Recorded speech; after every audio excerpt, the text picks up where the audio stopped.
this is a company that we're getting a lot of interest about what they do, and I think the topic that they're going to cover is also relevant to each and every one of us, even at a personal level, or even within your firm. So not just a topic about investing in, but also very relevant, sort of day to day almost. So I'll pass over to CF. Yep. Thank you very much. With mic or without mic? With mic, I think better. Okay. First of all, thank you so much to be here. My name is Fong. I'm the CEO of LGMS. I'm pretty sure everyone has some questions today.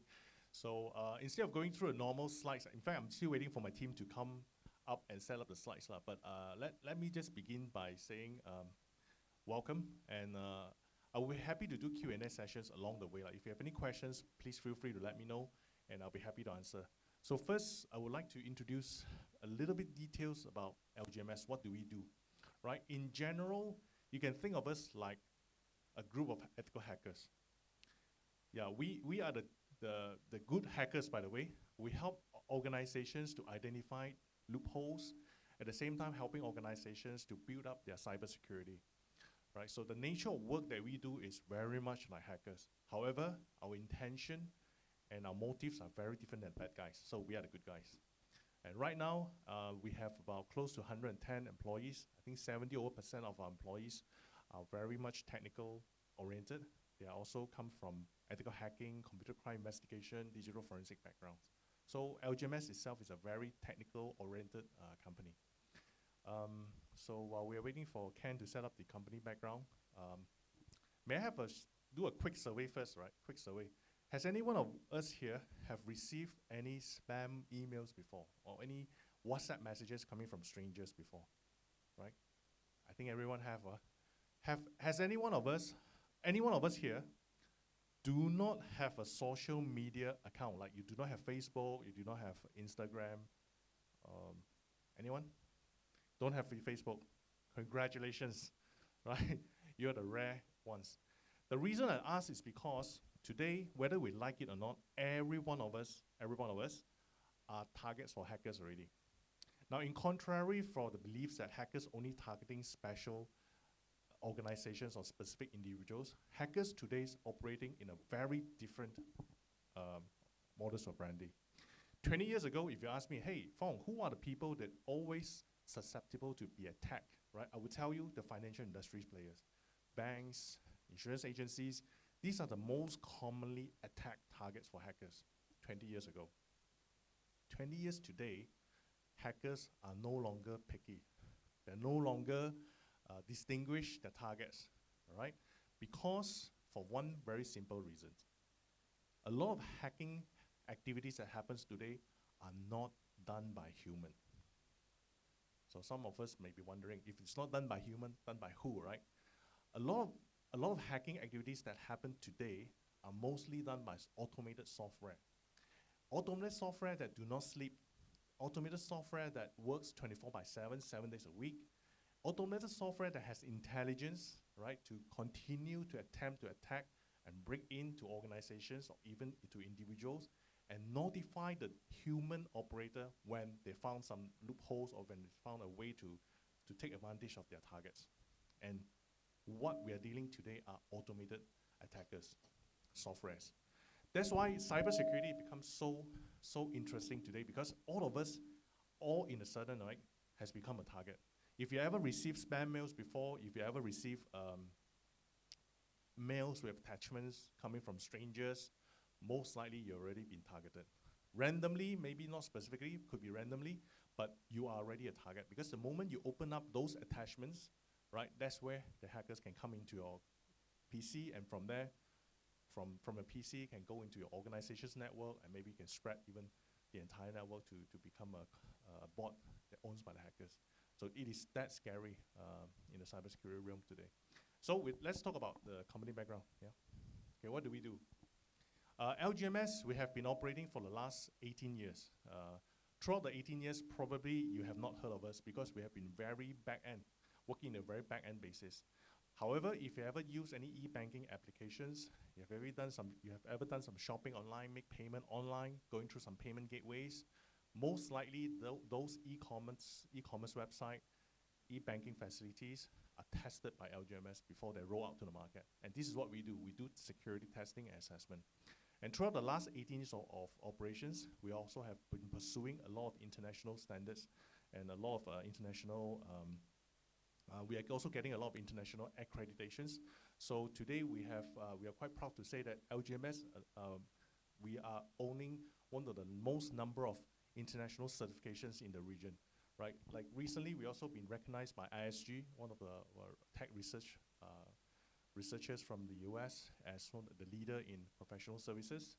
At the same time, we also recognized by IDC as a key IoT penetration testing vendor in the region. Let's move on. Okay. So some of these details you can get it from our website. I would not want to bore you with all these details, but just to let you know that we have been very focused in cybersecurity area, cybersecurity industry for the last 18 years. So we are moving ahead very quickly in the future, where we are also already started to do some cybersecurity related activities on future technologies. For example, conventionally, our job is to do security assessment on computers, on servers and computers. But started like 5 years ago, we are already venturing out into doing security assessment on medical devices, on home appliances. Can you imagine today? By the way, anyone using smart TV at home? Smart TV, yeah? Does your TV connect to the internet? Yes, right? Anyone using vacuum robots at home? Vacuum robots, yeah? Does your robot connect to the internet and get updates? It does, right? Anyone using smart fridge at home or washing machine that connects to the internet? Yeah? There are some people. Yes, these are the things that we are also getting ourselves involved into as well. We are starting to do security assessment and invited by the manufacturers to do security assessment on home appliances, on medical devices. It's something that we have never imagined we are involved with 10 years ago. So now the future is changing. There are more and more internet-connected devices coming into our lives.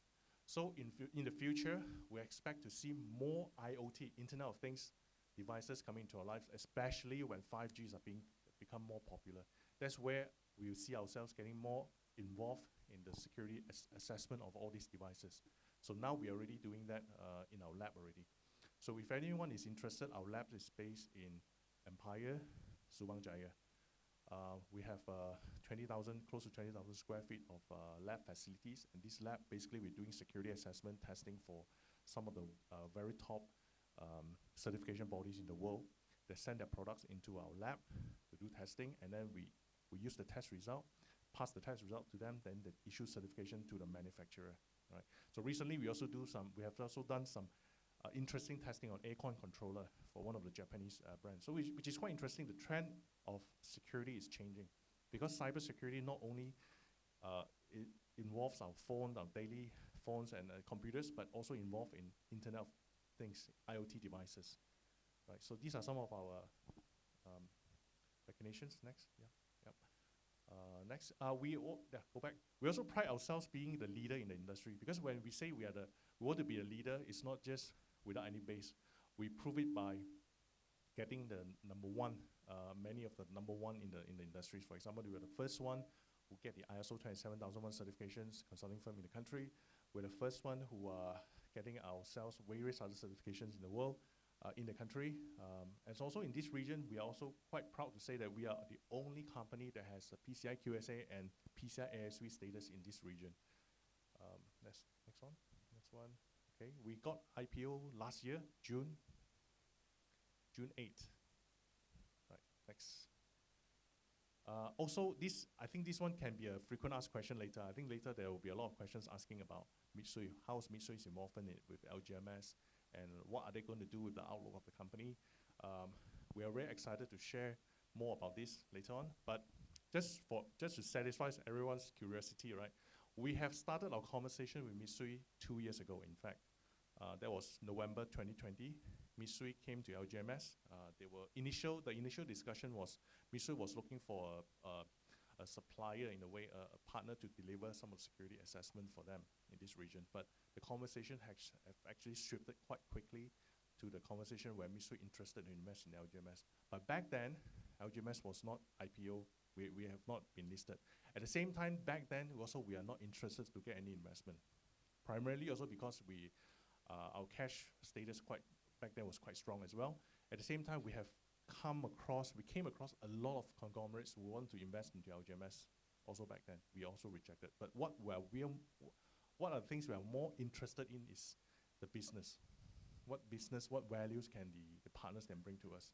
So I'm going to address this in the Q&A session shortly. Next, yep.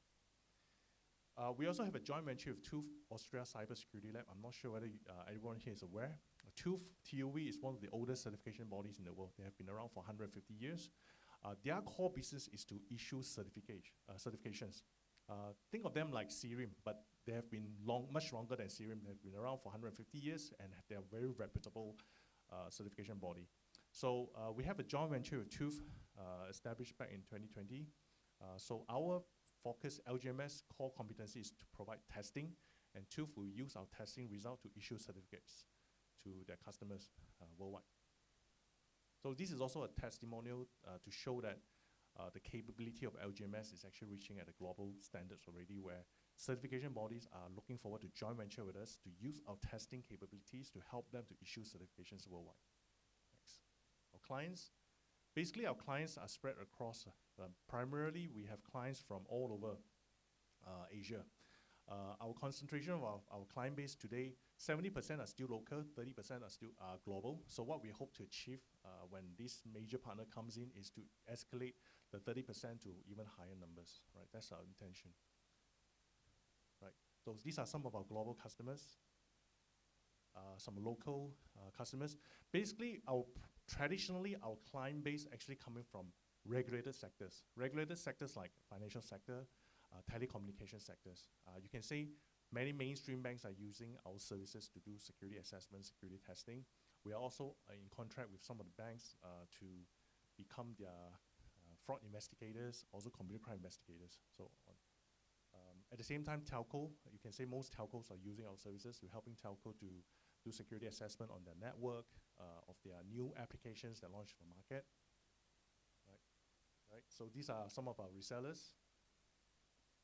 Okay, our services, basically our services, in a way, normally for me to introduce to general public, right, I would classify the services in 3 categories. It's easy to get to understand. Number one, LGMS is a pure service provider. Because when we mention about cybersecurity, the term cybersecurity actually brings a lot of different meanings to everyone. You know, sometimes when we talk about cybersecurity, the first question will come from the crowd would be, hey, do you guys sell firewall? You know, do you install antivirus? You know, people all have all different sorts of impression about cybersecurity. So if I may do a very quick introduction about the industry itself, okay? Think of cybersecurity classified into A, B, C category. Right? I'm not referring to this slide. Just imagine this, cybersecurity classified into A, B, C category. A category referring to the product manufacturer.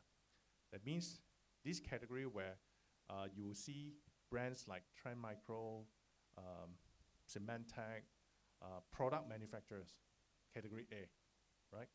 Are we following this, right? That's A category. If I can draw, is there something I can draw? No, probably not. Okay, everyone just have to imagine in your mind. In the cybersecurity industry, it can be broken down to 3 segments, 3 categories. The first categories are what we call the manufacturers, where you have manufacturers who create products, right? It's like Trend Micro, Symantec, Palo Alto, Checkpoint. There are many manufacturers out there, right, to create products to address different needs. And then the second category, category B, which is the category where we call them resellers or distributor. Resellers or distributor are those companies that resell products from the manufacturers. They carry product from a manufacturer and resell them, right? The second categories. And then we have the third categories. Third categories are what we call the service providers, where we do not resell products, where we do not resell hardware, where we only provide services, professional services, right? So LGMS belongs to this category, the service providers. Now, some of the names you may be familiar in the market, capital market, for example, Machine Yaga, High Tech Padu, right? They belongs to the reseller, distributor. We call them a system integrators category. They resell third-party products, they resell solutions, right?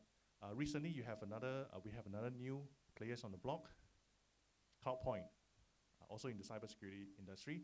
They will consider the second tier, classified as the B category. They're system integrators, they sell solutions, they sell hardware and software. Right? You have another one, Infoline, also in cybersecurity. They are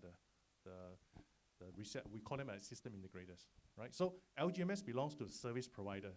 So far at this point in Busan, LGMS is still the one and still the only cybersecurity service provider in this category.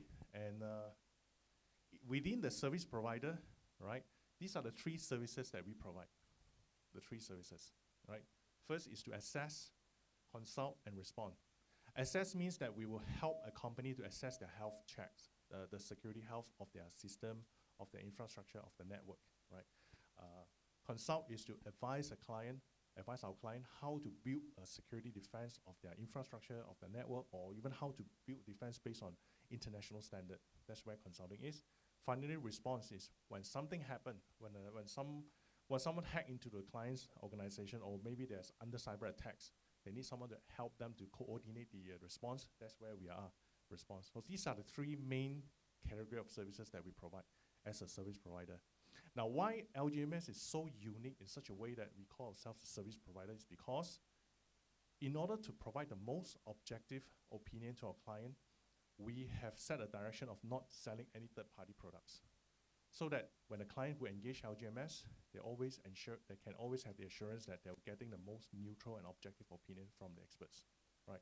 So if everyone still can relate the three industry segment, right? I'm going to use another analogy so it will help everyone to instantly remember this example. Remember, we have manufacturers, we have resellers, we have service providers, right? Imagine now we are talking about healthcare industries. In the healthcare industries, the manufacturers will be the drug manufacturers, right? Manufacturers who manufacture drugs, medicine, and all that. And the resellers and distributors are those shops that are selling medicine. Could be a pharmacy, could be a convenience store, right? And finally, the service providers, who could be this service provider in the medical terms? The doctors, the specialists, right? The doctors who are giving you diagnostic, doing health checks for you. So these are the categories. So LGMS belongs to this category. We are pure service providers, right? We do not sell third-party products. We do not resell any third-party software or hardware. So we are pure service provider, right? So, all right. So in details, these are the details of services, but I don't want to bore you with all these details. So you can find it on our website. So in assess, consult, and response, these are the detailed activities organizations are contacting us to engaging us with, right? Okay, these are some of the history. We just move forward. Okay. Right, next. Okay. Right, this is a very quick introduction about the background. Ben, you have any? Yeah. Right, so this is supposed to be a bit more of an interactive session. So if you have questions, please Yes. Raise your hand. But of course, I got some of my own as well. Yes, I please. think the first question maybe is just to give some context, right? You've done some work looking at Malaysian companies and their cybersecurity profile. How often does something like a data leak happen? How prevalent is something? I think that's a scary thing, but Yes. maybe underreported. Yes.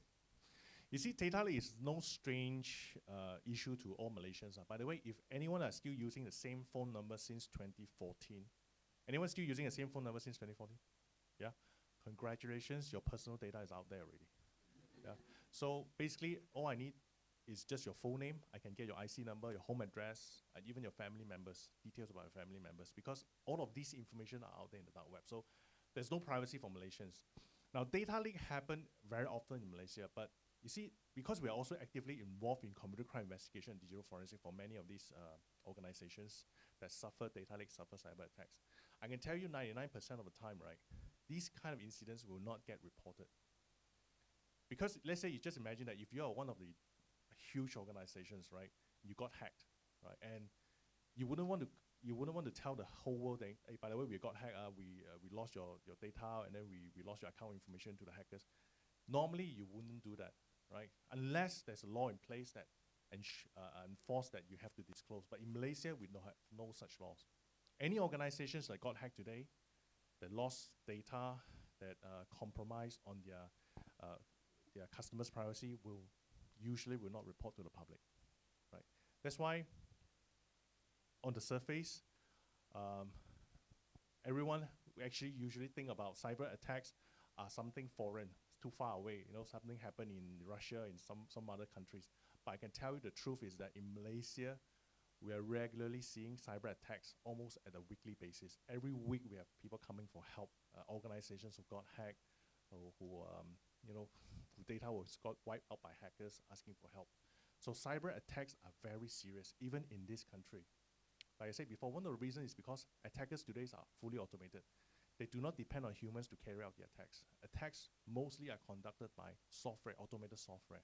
That's why it's very common that we see cyber attacks. And it's also one of our core business, one of our business to help organizations to recover from the attacks. So what I can share with you is that we rarely read about news about cyber attacks, but it's actually happening very frequently. So privacy, today, we have no privacy. All Malaysians, we have no privacy. So what we need to watch out is, because hackers and scammers today are very organized. They're no longer working in one person by solo. They work in organized structure, right? We have seen hacking gangs who are very skillful and working like a proper organizations before. So today, what should we watch out as a Malaysian is online fraud and scams, because the hackers already have our personal data. They can conduct scams in a very efficient manner. They can call you, tell you you're involved in a crime investigation. They have your IC number. They can tell where you live and ask you to comply on certain things. The scams today are getting more and more convincing simply because of that. So all of us are just living in a world that we cannot trust anyone and everyone over the internet anymore, or even over the phone. Right? So things have changed so much. So, yeah. And when it comes to organizations that we may hope that we can trust, right? Do you see a distinction between, let's say, I won't use names example, but let's say like a tier 1 corporate, right, blue chip. Yeah. Are they meaningfully more secure than maybe a smaller, company? I think there's, from a hacker's standpoint, right, every organizations are equal, right? The only difference is that, let's say if I'm a hacker, right, obviously I'm gonna, you see, because like I said, back to the very basic, because attacks happen automatically. Hackers don't pick and choose anymore. When you are larger, means that you have a larger attack surface for a hacker to hack. Right? When you are smaller, means your attack surface could be smaller. But then again, for larger organizations, typically they have done prevention. They have done proper preventions. Like for example, banks, right? They are engaged by banks to do regular health check, regular security testing for the banks. That's why chances for them to fall prey is getting slimmer compared with smaller organizations who have never done security assessment before, who are still using pirated softwares. You know, their impact when cyber attacks happen are much greater compared with larger organizations. But then again, if you talk about which type of companies or organizations are more susceptible to cyber attacks, I would say all, especially for larger organizations, because your attack surface are larger, you have more networks, you have more IP addresses, public facing, you have more chances of getting hit compared with smaller organizations. Yeah. Maybe your impact is lesser compared to smaller organizations, but your attack surface are much larger. So maybe I can turn the question towards the financial impact on these organizations. I think one of the things that was quite prevalent was ransomware attacks. Yes. So maybe something a bit different from data leaks. And are these very prevalent still? Do they get underreported? You know, I mean, let's say if I were to look at the top 30 companies in Malaysia, top 50 companies in Malaysia, what's the likelihood that, how many of them would have been hit by a successful ransomware attack, let's say in the past 5 years? There's a lot of questions here. Okay, let me talk about ransomware attacks. Ransomware attacks is underreported, seriously underreported.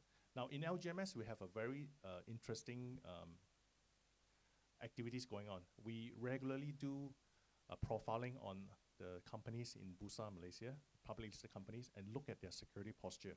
Now you see hackers today, if they know something about you, about the companies, right, they will share in the dark web. They will exchange intelligence. They will tell other hackers about things they can take advantage of about certain organizations.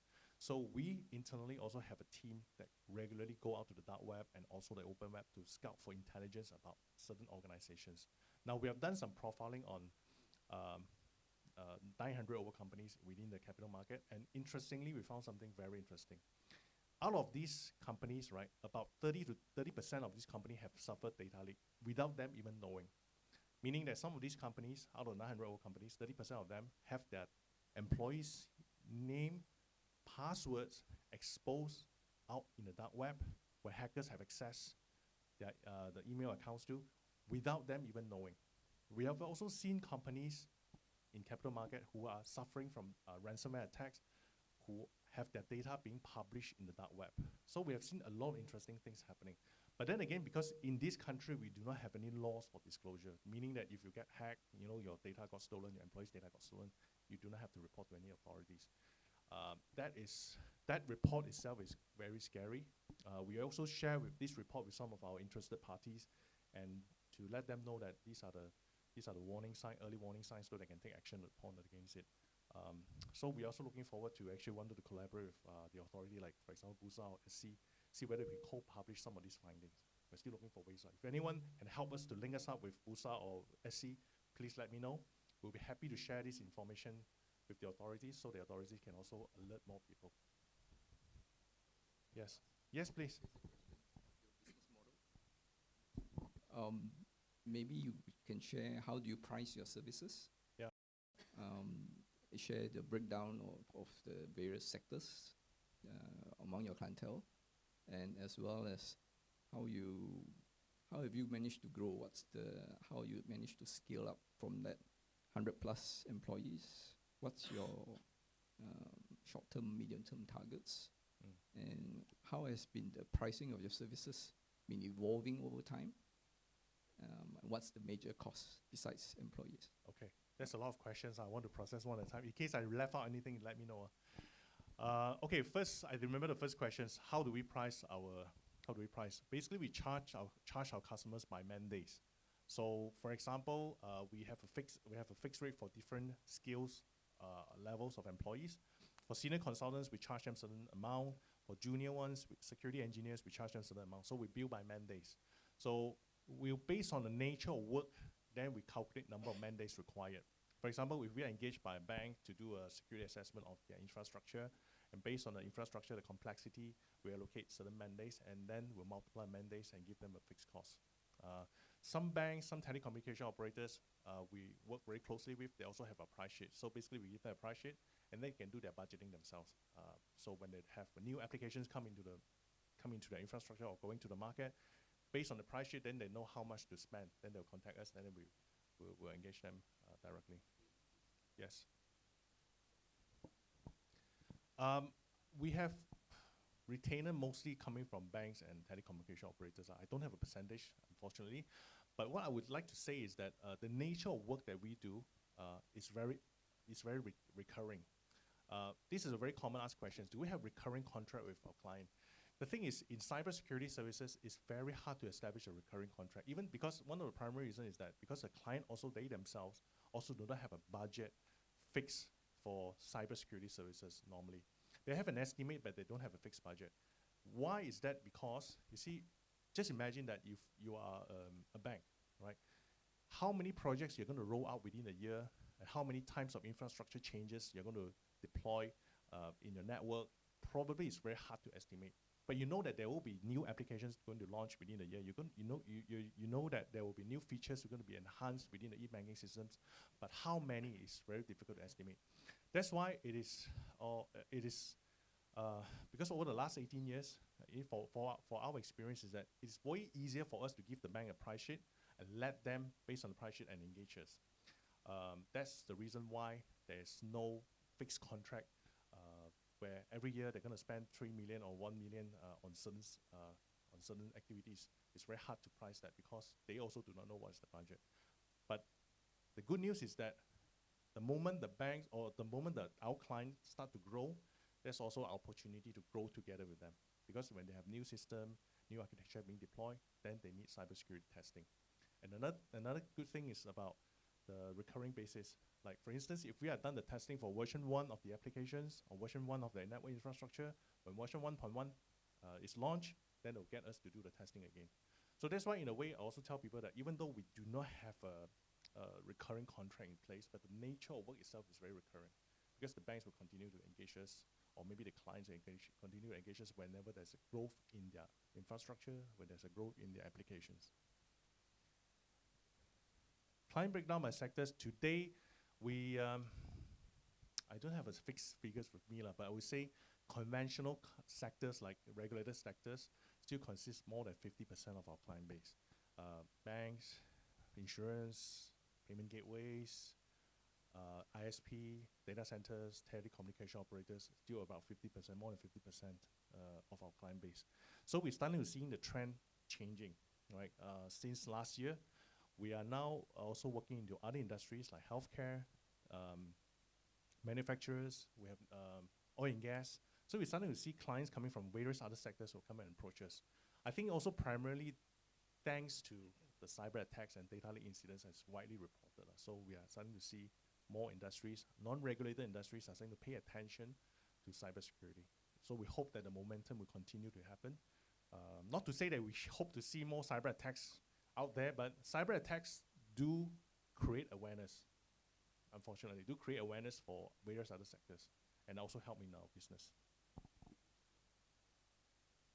Basically, what we are, back to your question, how we scale up, basically is we also have a separate tracks of business. We're also developing our own software and utility tools that there's going to be a separate revenue of sources, a source of revenue for the company.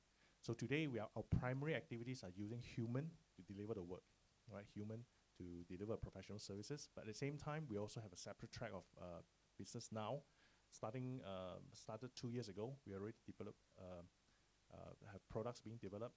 And these products is going to take away the dependency of humans and allowing us to establish recurring income. So we currently have 2 products. It's going to launch within this year. These 2 products is, I think you probably can find it on our website also. We're going to mention, we're going to make a public announcement on that. But before that, there are some details on our website already. These 2 products will allow us to establish long-term relationship and also allow us to tap into the sector that we previously have not tapped into, which is the SME sector.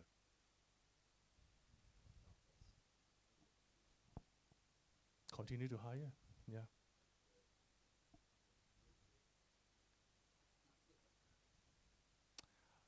Yes and no, difficult, because this is also a very common asked question. How do we retain and track talents, right? You see, for the last 18 years, we have been doing in a very focused industry. We have a very mature system in place to attract and also groom talents, to grow talents from fresh into productive engineers, right? So our churning time is very fast because our system has been so mature already for the last 18 years.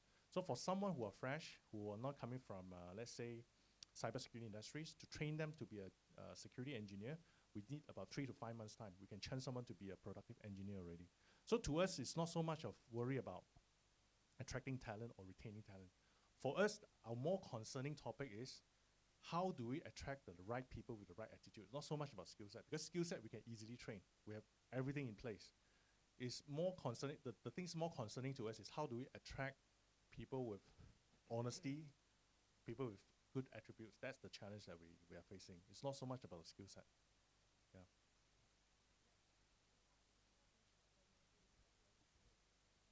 Yes.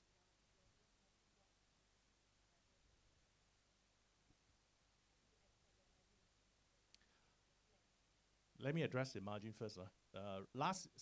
Starting last year, last quarter, we ramp up our hiring actually. We ramp up our hiring. It's not because that, you see, human will take time to get matured. Like for instance, like I said, we need 3 to 5 months to churn someone new to become a productive engineer. So we started since last quarter. So we hire a lot of engineers last quarter and then churning up, converting them to be a skillful engineer within this quarter, within last quarter. And then this for us to prepare for the upcoming works that we're going to head taking up. And this also somehow related to Mitsui's collaboration also. So I'm not sure whether I answered your question or not. You did, okay. So you see,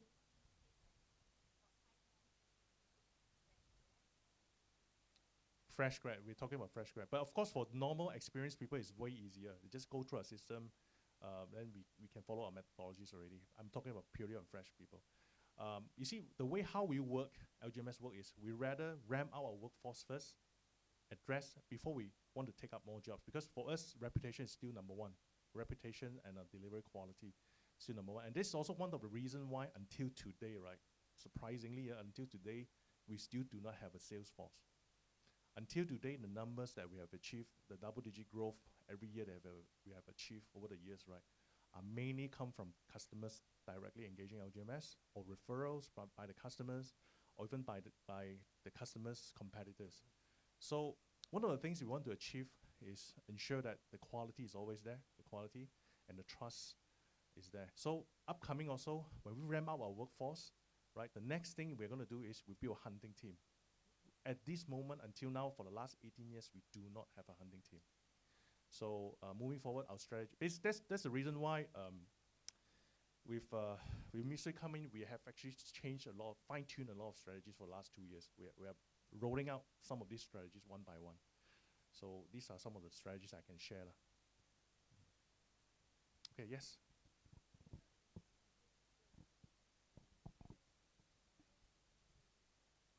Yes.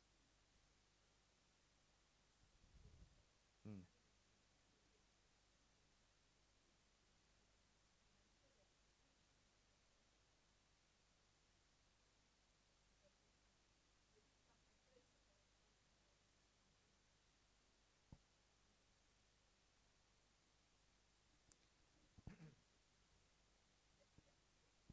Set as a part. Okay, number one, the 3 to 5 months time is to train someone to adopt to our methodologies, to do things according our way. It's not so much of train someone to how to become a hacker. Of course, doing training, that is part of the training, but more importantly is to train them how to do it in our way.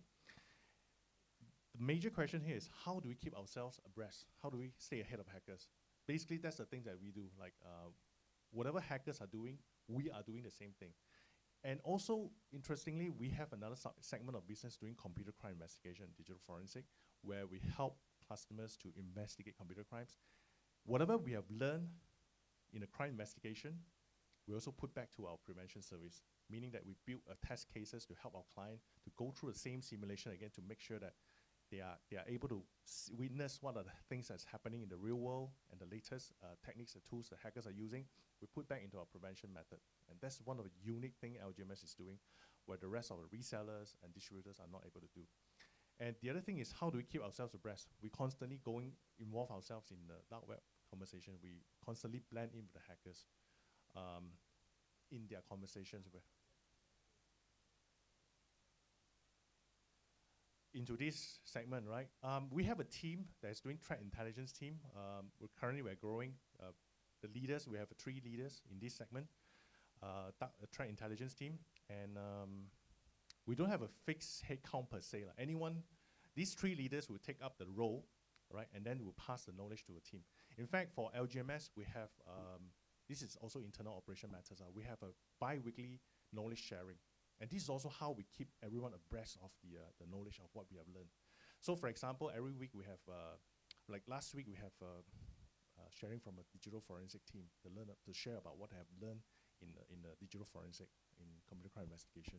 So maybe the week after we have a team share about some new techniques, how to hack a mobile application. So every 2 weeks we have a team sharing. Talk about attrition rate. We are still very proud to say today LGMS has one of the lowest attrition rates in the IT industry. Not so much in security, but in IT. You see, to retain talent in the IT industry is difficult. Very difficult, because the IT talents are it's very hot. A lot of people want to attract IT talents. What's more in cybersecurity, in a more specific field of IT, right? So we have a series of mechanism in place, a series of attractive values in place, our culture, the way how we work to retain the talents, to attract and retain talents.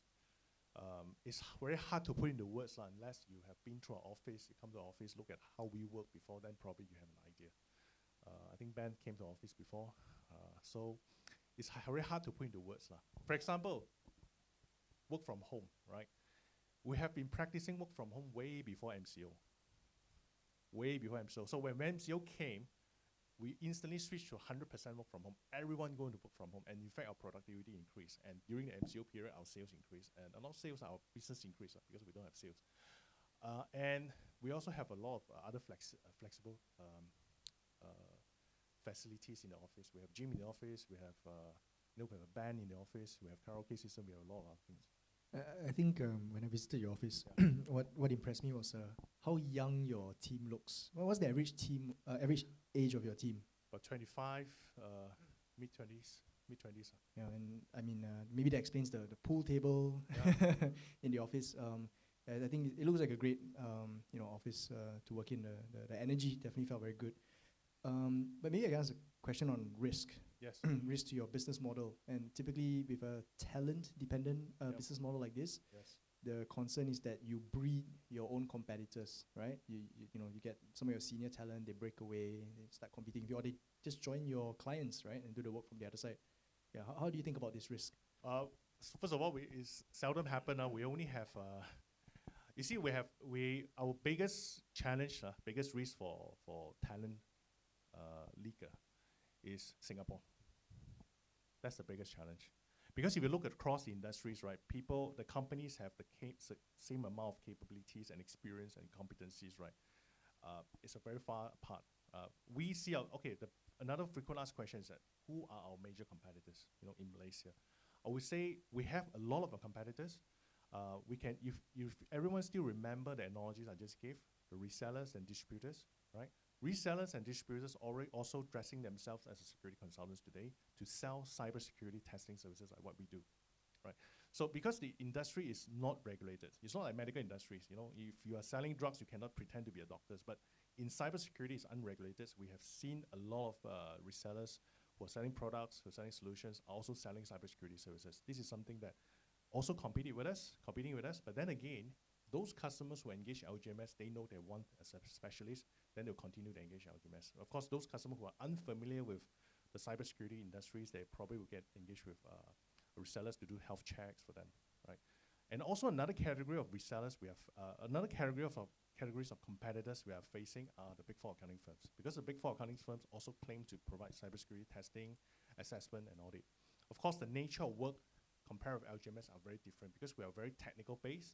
If you want to know the security nature, the technical nature of how secure you are, you engage LGMS. But if you just want a checklist of a process-based comfort, you engage the big brands like Big Four accounting firms, right? So clients have a different requirements. So the biggest challenge we have for talent loss is Singapore right now. It's not so much of the Big Four accounting firms and the SI, the system integrators. We have talents who went into end users, but it's very rare. Right? So most of the senior teams with LGMS has been around for 5 to maybe the max 15 years. Have been growing along with LGMS. Yeah, so this is some of the things that we take pride in doing correctly to retain the good talents. Yeah.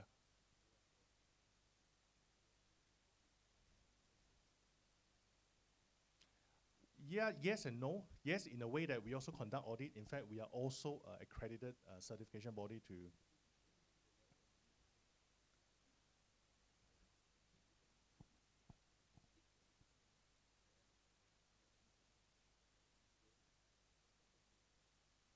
There's another segment in our business called Consult, right? We're also competing with the Big Four. The nature of work we do is very technical. For example, we don't do account audits, we don't do financial assessment. That is the part that we are losing out. But typically how the Big Four package the service is to account, information system security, all packaged together, the risks all packaged together. That's why for client who engage us, they know specifically what are their concern, their pain point, then they will engage us. But if the clients who wants to have everything included like financial risk audit and audit, then typically not our segment of client. I see yeah, sorry.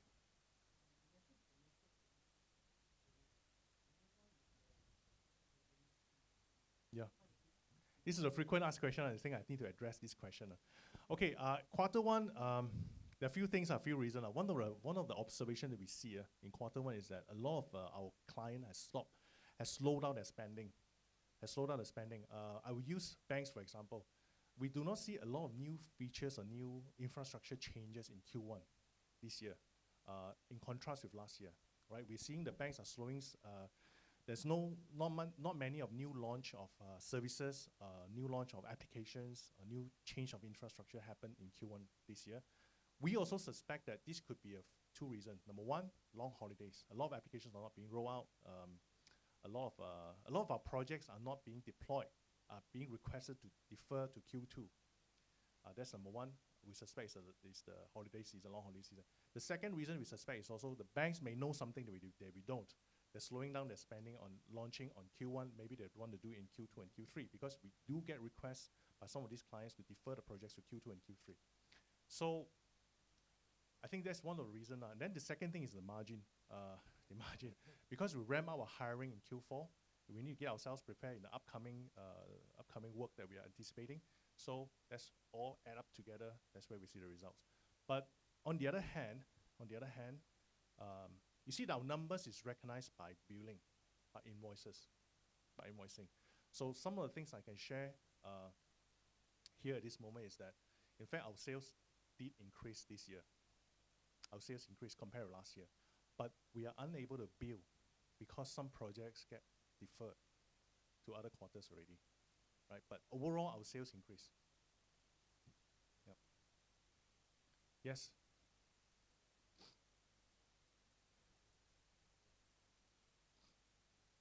Okay.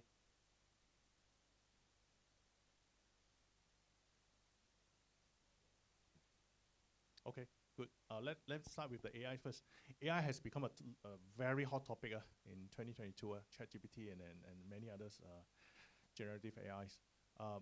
Okay, AI in cybersecurity, we have been experimenting AI since even before ChatGPT. Before that, we have, like I said, we have an R&D department we're doing a lot of research and also in the dark web.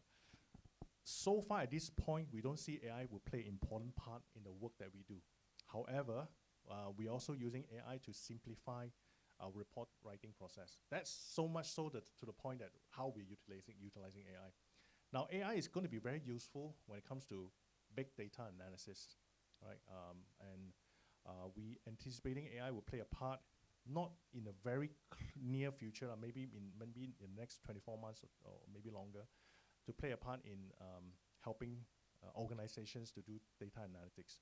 But at this point, we don't see it is making any significant change in the way that how we do things, AI. So what we have observed so far, I think AI is good in doing text analysis. Text, help you to summarize a long paragraph, to give you a few key points. But when it comes to cybersecurity, it requires a lot of creative works. For example, when we talk about our work, like doing ethical hacking, right? We need to find ways to break into a system, to find loopholes. So that kind of creativity is very hard to emulate through AI at this stage. Even although I think maybe in the next 24 months, I don't think we can see some kind of breakthrough, unless there's some exception, I don't know. But because it requires a lot of creativities. Yes. Next, Misui, right? You see, Misui has, like I said, have been approaching us 2 years, has approached us 2 years ago. So we spoke to them. We talk about collaboration. We talk about how we can serve their subsidiaries, their investees, also their customers in this region. That was before IPO. And during IPO process, the conversation has shifted. They say they want to invest into LGMS, and we also refuse. Because back then, we really don't need any investment. But what we are more concerned with, we want business. So we continue to talk to Misui. That's how we got business. But when Misui came in, say they want to invest, we refused, we rejected them. Even during the IPO process, we give them zero placement. We don't have any placement for them as well. We didn't give them any share placement. And after the IPO, Misui came back and told us that, hey, by the way, in order to show our sincerity to work together, to collaborate, we bought 2% from the market. That's how we got to know after the IPO. Then the conversation actually shifted to be more serious, to talk about how we can leverage on Mitsui's network, right, in this region, and how this network can help LGMS to grow our business. You see, currently right now, our international business consists of about 30% of our revenue, right? Our intention is to grow that 30% to even larger. Mainly it's also because the pricing The pricing we sell in Malaysia, we cannot sell too far apart from even the lower level competitors, because it's a very tough market, right? The way how we see it. However, some of our international clients right now, they are paying premium. So we would rather spend time grooming the international market, charging premium, right, than spending too much time in Malaysia competing with some of these SI or even consulting firms. So that's one of the reasons why we decided that to accept the offer from Mitsui to tap into the network and grow at the international level. So moving forward, our intention, right, is to increase the 30% international market share to even larger. And hopefully with the international market share, give us more premium, higher margin as well. Right. So that's the whole story lah with Mitsui. I also asking the same question. We're actually progressing on track. We are on track with the plans that we have executing. We have planned out lah. Yes. Yes. Yes. So far, we don't have a hunting team. We are continuing interviewing. You see, cybersecurity requires a lot of awareness. Require a lot of awareness and education. Sometimes we go and see let's say a huge main board listed public listed company manufacturers. If they haven't suffered cyber attacks before, probably they won't pay attention to prevention. Just think of it like insurance. Cybersecurity, what we are doing is more like insurance. In the early days, during the 80s, right, when we talk about insurance, everyone will have a skeptical look on you. But today, if you don't have health insurance, you probably will know that you are lacking something already. Cybersecurity is just like that, right? We are at a stage where we still have to educate, create the awareness to the client, right? So the hunting team primary role is to do this, to create awareness, to show them the case studies that we have done, and then close the deal. So at this moment, there are a lot of sectors that we still untapped with. Example, some of the largest sectors in Malaysia, the manufacturers, healthcare industries are still untapped. There's still a lot of potentials that we can tap on with the hunting team. So yeah, that's the objective we want to set our hunting team.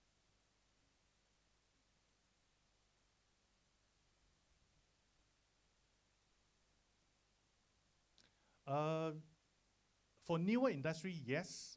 Like for example, last month we have a big manufacturer got hacked that came into us, and then only they get to know that hey, there's something called prevention that can do.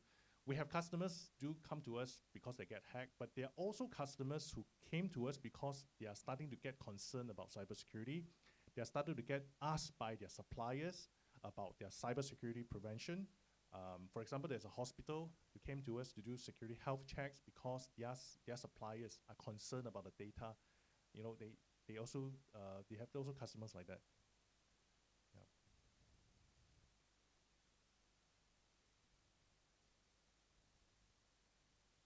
No, I wouldn't say that high, maybe lesser than that.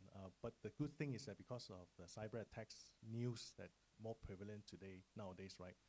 There are more people starting to come to look for us. Okay, just to give you another example, we have segmentized our customers based on their spendings internally. For example, we have customers who spend more than $1 million, more than $2 million. We have customers who spend less than 50,000. We have customers who spend in between, right? Just to share with you the trend. Last year, 2022, right? 2022 alone, we have about, in this segment of customers who spend less than 50,000, we have about 308 customers, new customers, last year, right? This year, this quarter, ending first quarter, right, we have 148 customers. So you see the difference of last year and this year. The good news is that more and more people are aware about cybersecurity. They look out for us, right? And the bad news is that these customers spending are less than 50,000. This belongs to the category that spending less than 50,000. Maybe they don't want to try out cybersecurity first. Maybe they want to get their hands on seeing what cyber prevention is all about. And but again, if we look at the momentum, if this momentum is going to continue span out this year, so the number of customers we're going to have is quite likely is going to exceed last year. So hopefully from this group of customers, also through our fine-tuning strategies with together with Mitsui, right, we can identify a few key ones and grow from there. Yeah. Mandates.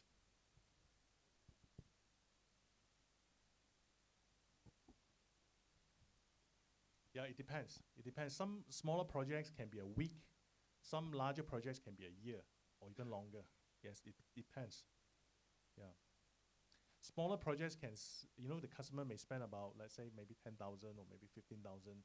Larger projects could be a few million, depends. It depends on the nature of work, complexity. So just mindful of Yeah. time. I think we have maybe one or two last questions. Yes?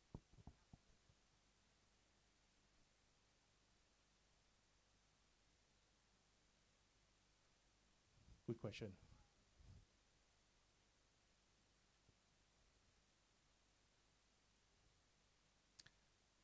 Thank you so much for asking this question. One of the biggest untapped market we have is the government sector. Our client, I would say 95, 96% demographic of our clients are private sectors. We have some minor government sectors, but also through partners, not direct engagements. So one of the biggest untapped market we have is government sector. And the way how we see it is that the spending from government sectors in comparison with the private sectors, in comparison, apple to apple comparison, if we're going to sell the same service to the private sector, we're going to get a 1.3 or 1.4 times higher if we can sell to the government sectors, because there are a lot more demand in the government sectors compared to private sectors, primarily because they are more vulnerable. They're more vulnerable, their risks are way higher. And this is one of the biggest segment that we still untap. And that go back to our hunting team. Why do we want to sell our hunting team? Not just to create awareness and education, but we also want to address this segment. Right, so this is one of the largest segments we still untap. You see, this funny thing is that LGMS, we have been doing work for foreign government as well. Like for example, Singapore Auxiliary Police, they're using our service, they test us on our security.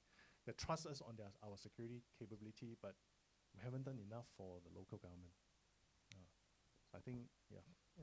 Okay, one last question. Yes.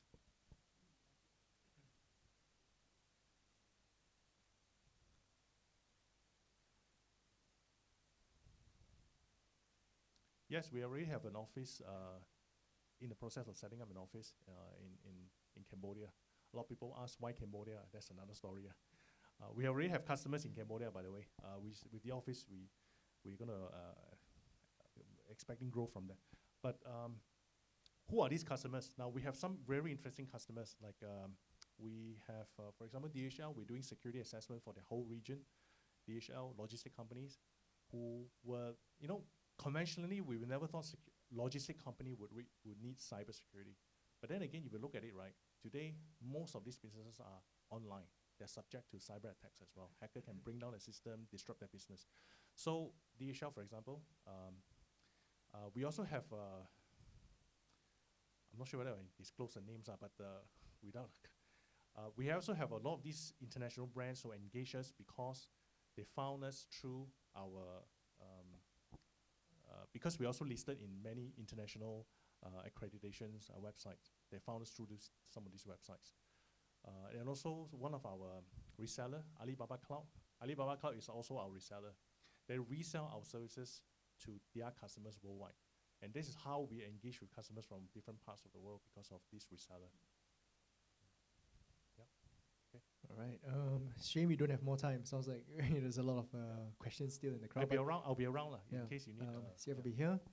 Yeah. Thanks everyone for coming today. I appreciate it and all the questions. Yeah. Thank you, CF. Thanks, Ben. Thanks for the invitation. Thanks, everyone. I'll be around if you need any questions. I'll happy to answer.